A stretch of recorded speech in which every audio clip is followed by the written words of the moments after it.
بعد ما درنا هنا لاصوص البيضه تاعنا اللي راح نديروها مرق زيتون. انا درت هنا عندي وليمه، درت الدجاجات هذوك الصغار برك على باش يجيني الديكور فسيح، لكن الاختيار ديري لي كويس ولا الا راح ديريه لاهل البيت تلغي دجاج تاع المرق نهائيا. الزيتون كما قلنا راهو في الماء والفارينه باغياتو يبقى باللون الاخضر تاعو، ما بغيتش نغليه يروح. راح الان نبدا ندير الديكور تاعي.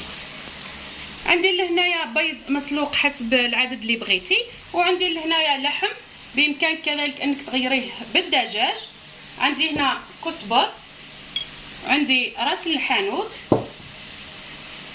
وعندي لهنا دبشه، مغرف زبده، والقليل من الملح. الزبده لهنا باش يجيك طري اللحم تاعك من بعد كي تجي تقصي، وحاولي انك تعجني. البنات لهنا راني حطيت فيها 3 ملاعق 250 غرام تاع لحم، درت فيها 3 ملاعق شابلور. باغيه ديري الروز ولا تخلطي شويه 2 ملاعق تاع بطاطا، لكن الاختيار هذا يعني باش تجيك شويه زاكيه اللحم تاعك وفي نفس الوقت تحكم في بعضها. حاولي تغلفي هذيك البيضه، وما ديريش رقيق وما ديريش خشين، وما تعطيش الشكل بيضاوي، حاولي انك تعطيه شكل دائري باش تجينا. بعد ما درنا هذوك الكرات تاعنا هامليك، ما عطيناهمش الشكل بيضاوي، عطيناهم شكل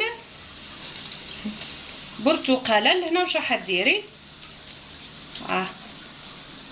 الكيس الغذائي تلظي باش تحكمي لا فورم وما يتفلقلكش هذاك اللحم على البيضه.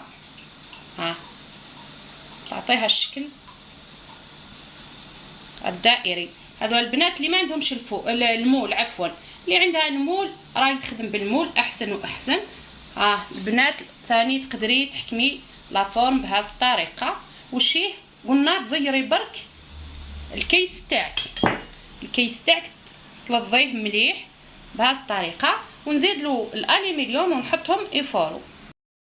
بعد ما حطيت الدجاج تاعي يتحمر راني صفيت هذاك المرق هاوليك، راح نحطو يغلى ونعاود نحط له هذاك الزيتون اللي كنت قلنا حطيناه في الماء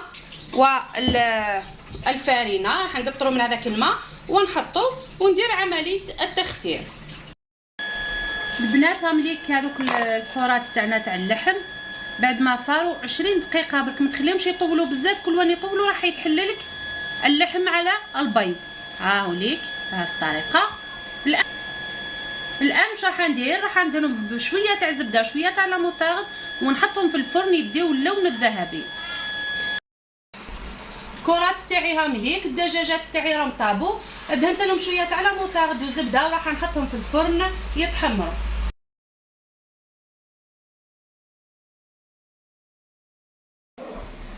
الصحن تاعي راهو واجد هاوليك. نتمنى ينال اعجابكم. السلام عليكم.